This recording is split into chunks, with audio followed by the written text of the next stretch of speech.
नमस्कार। गायत्री ज्योतिष केंद्र में आप सभी लोगों का स्वागत है। आज हम आप लोगों को नवरात्रों में माता रानी के जो उपासक होते हैं, भक्त लोग जो होते हैं, जो 9 दिन के उपवास व्रत पूजा विधि पूर्वक करते हैं, तो उन लोगों के लिए कलश स्थापना का बहुत बड़ा महत्व होता है। ऐसे बहुत से लोग हैं जिनका हमारे लिए बीच में इस अवधि में और पूर्व में भी कई बार फ़ोन आया हुआ है कि माता रानी की कलश स्थापना से संबंधित आप वीडियो अवश्य ही बनाइए, जानकारी अवश्य ही दीजिए। तो आज हम आप लोगों को कलश स्थापना, जो कि अत्यंत सरल विधि है, कोई भी व्यक्ति इस विधि से कहीं पर भी, जहाँ पर को भी वह माता रानी के उपवास व्रत पूजा आदि करता है, वहाँ पर को कर सकता है। वैसे तो जो विधि है मंत्रोच्चार के साथ भी होती है और गायन बजायन के साथ भी माता रानी की कलश स्थापना की जाती है, किंतु यहाँ पर को हम अत्यंत ही सरल विधि, जिससे कि हम स्वयं अपने घरों में भी करते हैं, वही विधि मैं आप लोगों को बताऊंगा। ध्यानपूर्वक सुनिएगा। देखिए, कलश स्थापना के लिए तांबे का पात्र, तांबे का कलश, तांबे से बना हुआ बर्तन ही सर्वोत्तम माना गया है, भले ही वो कैसा ही हो। तो सर्वप्रथम आप लोगों को एक तांबे का कलश नुमा एक बर्तन चाहिए, और यदि आप लोगों के पास समय हो तो उसे लाल पेंट से आप पूरा रंग रंग पेंट कर लीजिए, और उसके बाहर से पेंट से, वाइट पेंट से आप वहाँ पर को जो हमारे धार्मिक चिन्ह हैं, जैसे कि आप स्वास्तिक है, इसके अतिरिक्त माता रानी के लक्ष्मी के पाँव जो हम बनाते हैं, फूल कमल का फूल जो बनाते हैं, इसके अतिरिक्त डमरू, त्रिशूल या ऐपण जिसे कहते हैं, लोक भाषाओं में अलग अलग नाम हो सकता है, उस विधि से बाहर से उसे डिजाइन कर लीजिए।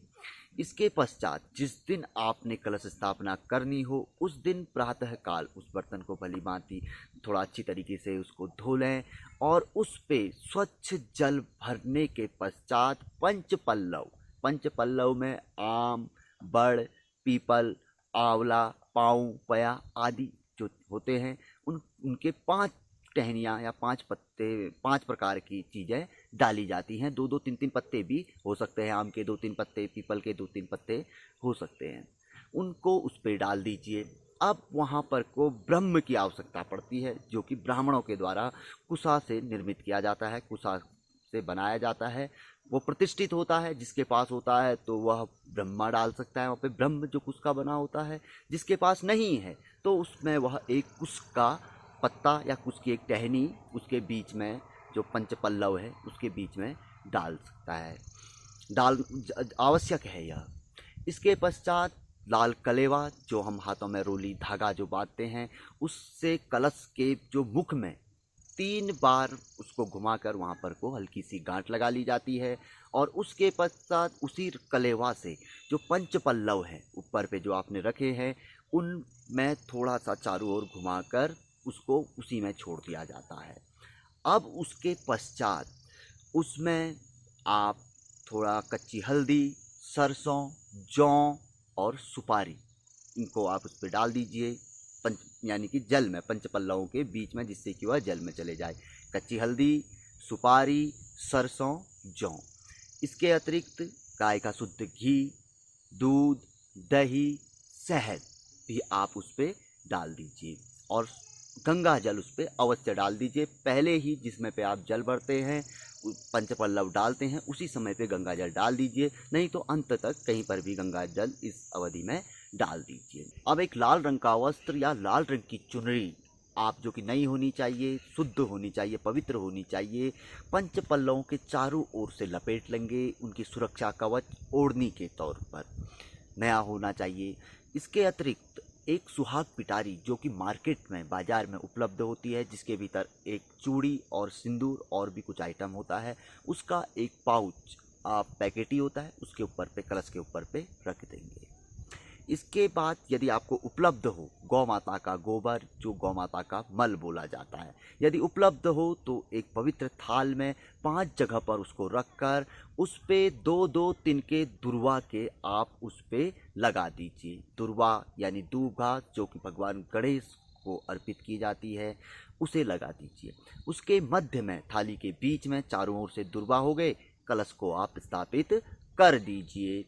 इसके पश्चात उसको अपने मंदिर स्थल पर, जहाँ पर को आप उसको रखना चाहते हैं, वहाँ पर को रख लीजिए। धूप, दीप, अगरबत्ती, दीपक आदि जला दीजिए। और उस स्थान पर थोड़ा गंगा जल छिड़काव कर पवित्र कर लीजिए, और फूलों का थोड़ा सा वहाँ पर को आप आसन आदि चारों ओर से फूल आदि लगा दीजिए। नित्य वहाँ पर को आप रोज पूजा अर्चना करते रहिए। अब यहाँ पर कोई एक बात आएगी कि कलश स्थापन यदि पंडित जी लोग करते हैं तो मंत्रोपचार के साथ करते हैं, और जो पुराने लोग हैं, महिला हैं, उन्हें इसके गीत यानी कि गायन बजायन भी आता है, वो गीतों के माध्यम से कलश स्थापन कर लेते हैं।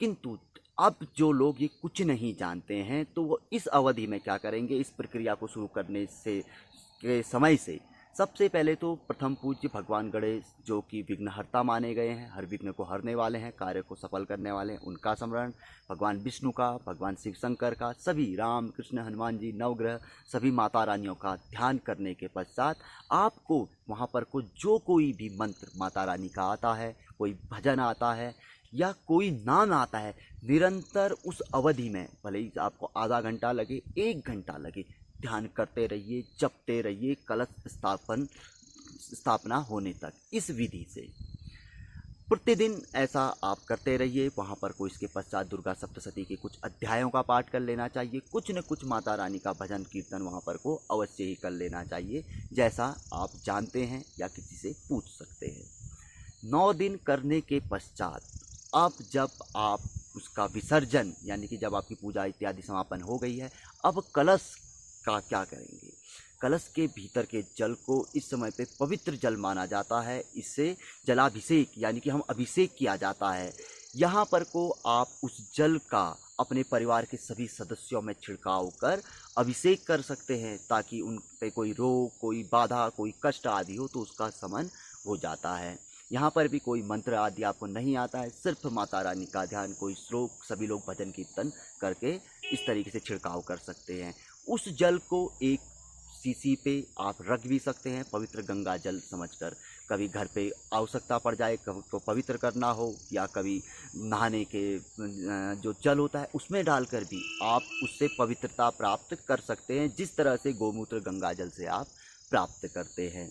अंत में उसी दिन नवमी के दिन या दसवीं विजयादशमी के दिन उस कलश को ले जाकर किसी फलदार वृक्ष, पवित्र वृक्ष या बहते हुए सरोवर जल में आप उसे विसर्जन कर लीजिए। जो भी वो सामान है सब उसका विसर्जन कर लीजिए। और हाँ, एक बात, जो उसके ऊपर पे यानी कि पंच पल्लव के मध्य में आपने कलेवा रक्षा का धागा रखा था, उसे पुरुष और कुंवारी कन्याएं दाहिने हाथ में 3-3 बार लपेटवा लें, अपने घर के जो सयाने सदस्य हैं, बुजुर्ग सदस्य हैं, उनके माध्यम से, और विवाहित महिलाएं इसे बाएं हाथ में 3 बार लपेटवा लें। जो कलेवा आपने उस पर रखा है, रक्षा का धागा या रोली जिसे हम कहते हैं, और उसे घर में रहने दीजिए। कभी न कभी वह काम आएगी, कभी कोई समस्या होती है, आपकी रोली टूट जाती है, उसको लपेट सकते हैं क्योंकि वह सिद्ध हो चुकी है। इस तरह से आप संक्षिप्त कलश स्थापन कर माता रानी की बहुत अच्छी पूजा अर्चना कर सकते हैं। यहाँ पर को जो सबसे महत्वपूर्ण चीज़ आपके साथ रहेगी वह चीज़ होगी भाव, विश्वास, श्रद्धा।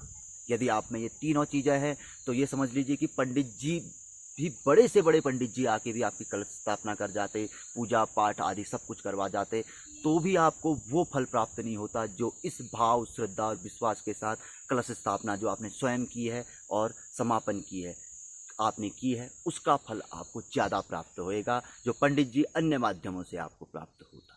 इतना महत्वपूर्ण है। हर कोई व्यक्ति इसी विधि से घर पे कलश स्थापन करता है। हम लोग स्वयं भी इसी विधि से कलश स्थापन करते हैं। हाँ, ज़रूर हम लोग ब्राह्मण लोग हैं तो हम लोग वहाँ पर मंत्रोपचार आदि पढ़ते हैं। हमारे जो महिलाएं होती हैं वो गायन बजायन करती हैं, किंतु सरल विधि जो लोग नहीं जानते हम लोगों को यही बताते हैं कि आप इस तरीके से कर लीजिए। तो बहुत से जो हमारे निरंतर दर्शक हैं और विगत 3 सालों से हमें लगातार देख रहे हैं, उनका भी काफ़ी अनुरोध था, और भी बहुत से लोगों का अनुरोध था कि एक संक्षिप्त विधि जिससे हम कलश स्थापन कर सकें, जिसमें चीज़ें तो बहुत चीज़ होती है, ये मुख्य चीज़ें थी जो हमने बताई, आप कर सकते हैं सरल विधि के माध्यम से। आप लोगों के सामने आज ये प्रसारित है।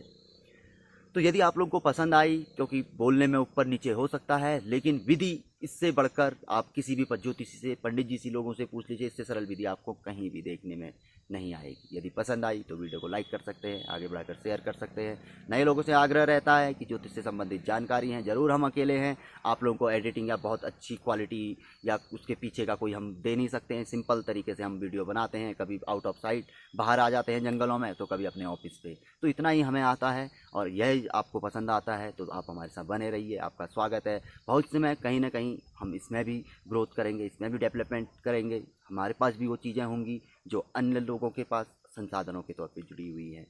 बस आप लोगों का सहयोग, आप लोगों का प्रेम हमें हमेशा बना रहे, वो हमारे पास बना रहे। तो मिलेंगे ऐसी किसी बहुत अच्छी जानकारी के एपिसोड के साथ अगले वीडियो में। तब तक के लिए नमस्कार, जय श्री राम, जय श्री कृष्णा, ओम नमः शिवाय।